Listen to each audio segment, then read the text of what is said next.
जब शरीफ फैमिली का तो सोच नहीं पता, लेकिन जो उनके हमायती एंकर्स हैं, मसलन जितने भी कामरान खान साहब हैं और जियो टेलीविजन न्यूज़ के ऊपर और न्यूज़ के ऊपर जितने लोग जो हैं वो बात कर रहे हैं, वो यही चाहते हैं कि केस नैब को चला जाए और डिस्क्वालिफिकेशन ना हो। अब थोड़ा सा मैं इस पर भी बहुत हैरान हूँ कि उन लोगों ने ये नहीं देखा कि जो वो जिस चीज़ की वो तकलीद कर रहे हैं या जिस चीज़ की वो प्रोपेगेंडा कर रहे हैं उसका मतलब क्या है।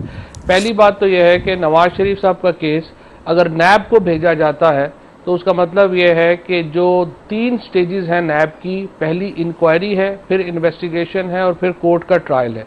तो पहली बात तो यह है कि पहली दोनों स्टेजेस मुकम्मल हो गई और आप नैब कोर्ट से ये केस शुरू करेंगे। अब नैब कोर्ट से जब आप शुरू करेंगे तो इसका मतलब यह है कि पहले ही दिन प्राइम मिनिस्टर ऑफ पाकिस्तान और उनके ख़ानदान का वारंट जारी हो जाएगा।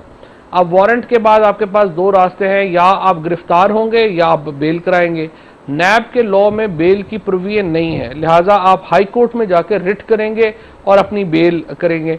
अब मुझे आप बताइए कि ये कैसा मंजरनामा होगा कि पाकिस्तान के वज़ीर-ए-आज़म और उनकी पूरी फैमिली, 15 केसेस हैं जो रिकमेंड किए गए हैं कि उनके खिलाफ खोले जाएं।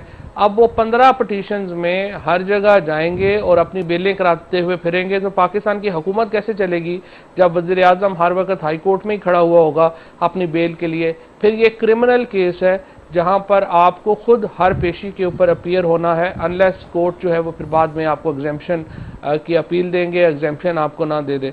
तो मुझे लगता है कि दोनों ही रास्ते नवाज शरीफ साहब के लिए और उनकी फैमिली के लिए बहुत कठिन है, और जो प्रोपेगेट कर रहे हैं उन्होंने भी उसके कॉन्सिक्वेंसेस नहीं सोचे कि वो क्या सोच रहे हैं। और मैं बड़ा हैरान हुआ जब उनकी लीगल टीम ने भी तकरीबन यही लाइन ली कि आप इस केस को नैब को भिजवा दें, और उन्होंने भी उसके कॉन्सिक्वेंसेस नहीं सोचे कि इसके कॉन्सिक्वेंसेस क्या होंगे। किसी भी सूरत में नवाज शरीफ साहब का हुकूमत में रहना तकरीबन नामुमकिन है, और उनको बेहतर होता कि वो पॉलिटिकल स्ट्रेटजी पे जोर देते लीगल स्ट्रेटजी के बजाय।